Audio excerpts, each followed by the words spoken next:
Hey Virgos, welcome to the Crow Tarot. We're going to be doing your second half of February general reading. And let's get right into it here. We're going to start off with some animal energy. Yes, we are. So let's see what's going on for the Virgos for second half of February. I love it. Okay, we got the oyster. Yes, we do. Okay. So this speaks of, now we all know what's inside the oyster, right? It's the pearl. In this context, you know, the pearl that's inside the oyster speaks of the best parts of you that you may either be keeping hidden or that you are not accessing at the moment. So what's going on the inside? Because it really is true that sometimes it's the best, truly the best parts of ourselves that we keep hidden away. Sometimes for good reasons, sometimes just out of fear. Right? But this is also saying that the world is your oyster too, but the way to make that manifest is to really use what makes you you, what makes you unique, what makes you different, how do you approach problems and or situations that, you know, differ from everybody else's take on something, right? What is your individual, what's your niche, right? What makes you truly unique? Because the oyster calls upon you in this context to really tap into that at this time. Okay? Yes. Okay. So let's get some cards here and see what's going on with the Virgos. All right, here we go. What's going on with my Virgos for the second half of February? Please and thank you. What's going on with my Virgos? Ooh. We got the moon. Listen, how could I not be obsessed with this after the oyster? So the moon speaks of, you know, the things that are unknown, unseen, you know, things that we, you know, this is also represents intuition to me, but it's different from the High Priestess in the sense that, you know, it's the unconscious, it's the subconscious, right? Parts of our intuition that may be lying dormant. And I think this is a call for you guys in this context to right now, more than ever, to truly embrace the unknown. To truly embrace the unknown. There's gold in doing that. It's the same thing as saying that expectations are limitations, right? When we embrace the unknown, like imagine a road that's curvy and windy, right? Do we need to see what's around the next corner to enjoy getting there? No, we don't. And actually it can be a little more fun not knowing, right? If any of you kind of felt a prick of like a trigger or something, or like displeasure with me saying that it can be fun not knowing, that's information for you guys, okay? Because I know as Virgos, as earth signs, you guys kind of like to have the lay of the land, and not to say that you aren't spontaneous or fun or any of those things, but right now there really is gold in the not knowing. So this is another way of saying, live in the moment right now. That's what you're being called to do. Live in the moment of it, honeys. And sometimes all we can do. And sometimes living in and embracing the unknown is the path of least resistance. Okay. Okay. Let's see what else is going on for my Virgos. Okay. We got the Three of Pentacles, but in the reverse. So when this is in the upright, this is being in a work context, right? Where we are being valued and revered for our specific take to things. What is our mastery? What is our artistry? What are we really, I was talking about this earlier with the oyster. What are we good at? What do we bring to the situation or the project or the dynamic that nobody else quite can because they're not us, right? But this is in reverse. So you might be in a situation, I feel like every time I read for y'all, it's about work. All right, anyway. But you know, you're in a situation where you may not feel like you are being valued for what you do, or you may feel like you're in a situation, and this doesn't have to be about work, this could also be a working partnership as well, but you might be feeling like you may not be exactly where you are meant to be. I want you to ask yourself if the work that you are currently doing, whether it's actual work or working in a relationship, but I feel like this is, you know, about actual work in this context, Three of Pentacles, right? Do you love what you're doing? right? Do you love going to work every day? Does it fill you? Does it also, I'm hearing creative spark. Does it fuel you creatively too? And when I say creatively, that doesn't mean you have to be an artist or like in a creative line of work, but is it nurturing the part of you that is a creator? Because as human beings, we do create things all of the time, right? Is the creative side of you being nurtured, nourished, and appreciated, right? Or are you going along just to get along, right? Okay. What else is coming up from my Virgos? My Virgos for second half of February. Whoa, okay, listen, we got 2 for 1. I'm going to take them. I'm going to take them. Oh, 3? Okay, I'll take them all. I'll take them all. Okay, first we have the King of Wands here. We have the Knight of Wands in reverse. We've got the 4 of Swords, my babies. 4 of Swords. I want to draw a parallel real quick. See how the best part of the oyster is hidden? And then let's, here, you chill out for a second. We'll come back to y'all. Okay. So the 4 of Swords is really about taking an active time out, right? And really doing nothing, but it's really about recharging yourself, right? So that you can come out of it with a clear head and a clear course of action.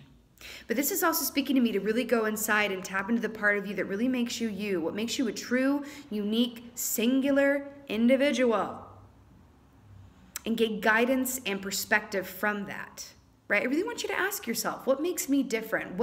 How do I approach something differently than anyone else ever would or could because they're not me? And I also want you to ask yourself, are you a reaction to your experiences? Are you a reaction to your experiences or are you a product of them? Are you a reaction to your experiences or a product of your experiences? I want you to really think about that.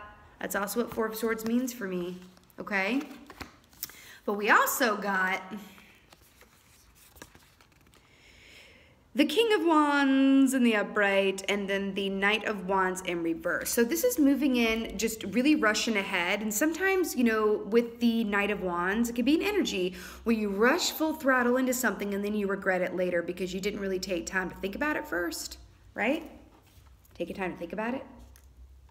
So you might be feeling a need for change, but they're coming in here to say, because this is in the reverse, was saying don't go about it haphazardly, really do give it some thought.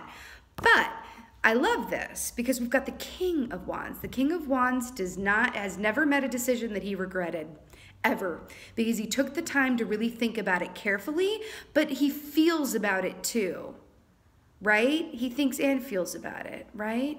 But the Wands speak of what we're passionate about in life. Are you living out your passion?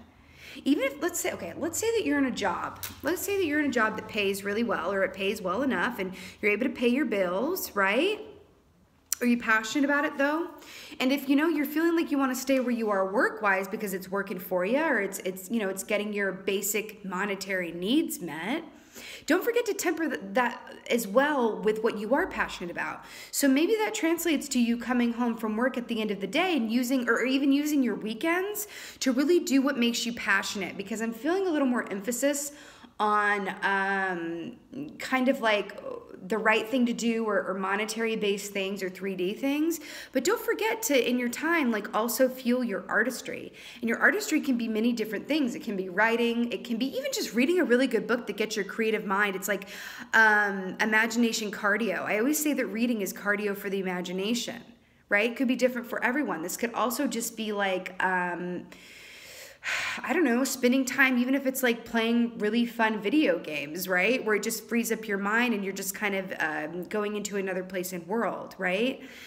So this is saying that if you are thinking about making changes, or you're not exactly giving your creative life or what you are passionate about at the end of the day enough room and credence, really do that. That's not saying, and because this is in the reverse with the Knight of Wands in reverse here, this isn't saying drop everything that allows you to pay your bills and get by. It's just saying give it to due time and breath, okay? They're not saying to drop everything to go towards it, but to really give it due time and expression. Due time and expression. Nurture that pearl, y'all. Nurture the pearl, okay? All right.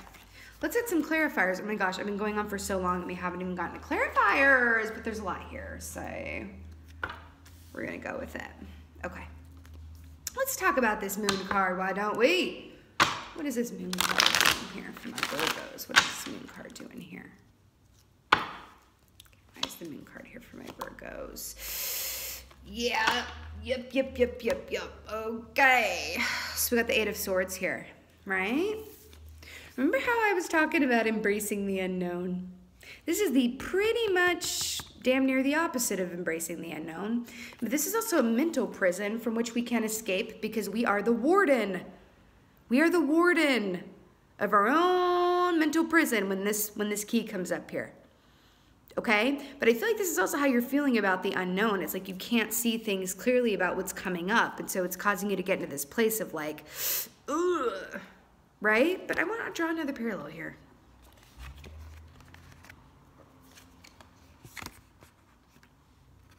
Can't see the oyster in there, right? In order to get to it, we got to pry that thing open with a tool. Can't even open it with our hands, right? Right? What is unseen? What is unseen? What we're not seeing. Okay? Just to hammer that point home. Okay. Why is this Three of Pentacles here for my foot? Whoa, that took 5 seconds. Ooh, Page of Wands, a lot of wand stuff here. Yeah, are you doing what you're passionate about? If you're not, you know, you can continue to do it, but please also partake in activities that you are truly passionate about and that fill you with the fuel and energy and creative life force of it all. You guys could also be getting an inkling that it might be time to return to creative or artistic pursuits, even if it's just in your downtime, okay? Take it as it resonates. Or it could really be a call to, it could be for some of you, use your discernment in all things. But it could be a call to kind of walk away from just the thing that pays your bills and really go forth into that great unknown of really daring to do what you love, regardless of whether or not it's going to bring money. Daring to do what you love, right? Okay, so let's see why this Four of Swords, King of Wands, and Knight of Wands in reverse are here. Wow. Yeah. So we got the Seven of Pentacles. So this is trusting that the seeds that you've sown will bear fruit, right? Let's look at it in this context, right? So we got the King of Wands, we got the Knight of Wands in reverse, and then we got the Four of Swords. I think you guys really need to take a closer look at what you are doing that does and does not work for you and how passionate you are about things. I'm feeling a strong call to do what you love. And the question is, can you temper that? Can you marry that with also paying your bills? I think you're going to figure that out if you go into Four of Swords about it. If you open up that oyster and get to the pearl of the truth of things, of what is right for you. What is right for you? Not what makes sense. Not what is the logical thing, what is right for you, right? You know, there's work that we do where time goes slowly, and then there's work that we do where it flies. Is the work that you are doing causing time to fly, or is it causing time to literally be so damn slow? That's the question at hand here. You know, the blessing in this too, though, is that at least there's work. At least there is work, okay? But there is a huge call to really click back in and spend more time doing what you love and brings you joy. And even if you just do that on like the weekends or something, then when you go back to work during the week, it's gonna feel better. You will have been refreshed. But I'm hearing in a big way, weekend warrior, right? I feel like your weekends are precious. And you know what I'm getting here too? This is really interesting. I feel like on your weekends, if you're being asked to do a lot of social things, or even if you have to work on the weekends, or anything doesn't involve just doing you on the weekends, this might be a really important time for you to literally just insist that your weekends are completely yours right now. Just for right now, it's important for you. Because I do see a little word of warning about getting burned out here. Don't bring your work home with you. Be that weekend warrior if that's what you need to be. And insist upon your weekends for yourself. It can be difficult, right? It's like, well, what do you mean you don't want to go to brunch on Sunday? We always go to brunch on Sunday. Or what do you mean you don't want to go out to the club on Saturday night? No. Listen, if that fills your heart with joy, wonderful. And you need to like blow off some steam, fabulous. But the Four of Swords is saying, really let the weekend time be yours. That's what I'm getting here. That is exactly what I'm getting here, okay? You need it. You need it. You need it. You need it. All right, let's get an oracle for you guys. Get an oracle for my Virgos here. I mean, I feel like this is about to be the spoonful of sugar that helps the medicine go down in the most delightful way. Rainbow blessings. Yeah, I feel like you guys really needed to hear this because, I mean, this is such a cliche what I'm about to say, but I'm gonna say it anyway. What precedes a rainbow? A storm, rain, all of those things. And after that emerges the rainbow, okay? So if you guys are in a place, and I think y'all might be, with the moon and the Eight of Swords here, especially, if you guys are in a place where you're feeling fear around the unknown, or you're just feeling stagnant, you're like, God, what am I actually here on this earth to be doing? How can I make a full-time job out of playing video games? Or how can I make a full-time job out of being a writer? How can I make a full-time job out of like painting portraits of landscape, whatever that is. Even if it's being a personal, I just heard personal shopper. That was so random. I literally just heard personal shopper. That could be for one person. Right? But if you're in that place, just realize that if you do take time and really insist upon the time and letting it be your own, this might be a little difficult for some of you. I'm just hearing this who are in relationships, if any of you watching are in relationships, because weekends can largely be about our partners too and doing stuff together. If you need to turn to your partner and say, listen, I'm feeling a little crusty. That's kind of gross, but whatever. I'm feeling a little, like I'm seeing a band of leather, right? And like when it's worked regularly, right? It's nice and smooth, it's bendable. But when it's left to just sit and it's not utilized, it can grow crusty and cracky and be really hard and break, right? I'm feeling you guys might be leather that's a little bit, no shade, but just a little crackly, crumbly right now. And I feel like, you know, with your partner, you might just be like, listen, I adore you. I love spending all the weekend time with you, but I really need to do me. Can you allow, can I do that? Please? Because I also want to be the best version of myself for and with you. And I need to really make this about me right now because I feel like there's a passion that I'm sitting on that I'm not expressing fully that I really need to tap more into. And I can only do that on my own. And out of that are going to come all the blessings in the world. Well, they're also telling me a gold at the end of the rainbow. Yeah, this is telling me that following your passion and your bliss. Also think about what you love to do as a child. That's always a really good indicator is what we're meant to be doing. What did you love to do as a child? What do you do where you look up and 5 hours have passed and you're in that true vortex, as Abraham Hicks would say? Abraham Hicks, please listen to Abraham Hicks if this is resonating with you as well. Okay? But blessings are on the way, my darlings. They really, really are. How quickly they arrive is based on your own free will and what you do right now. Basically, how do you respond to the current stimulus that you are experiencing? Okay? But blessings, blessings, blessings. Okay? All right, my darling Virgos, I so hope that this resonated and was of some help to you. If it did, please let me know in the comments below. I would love that. Drop me a like, subscribe, all that good. And with that being said, my lovely Virgos, thank you so much for being here. I really do appreciate it. And thank you for being you, okay? And be well. Until next time.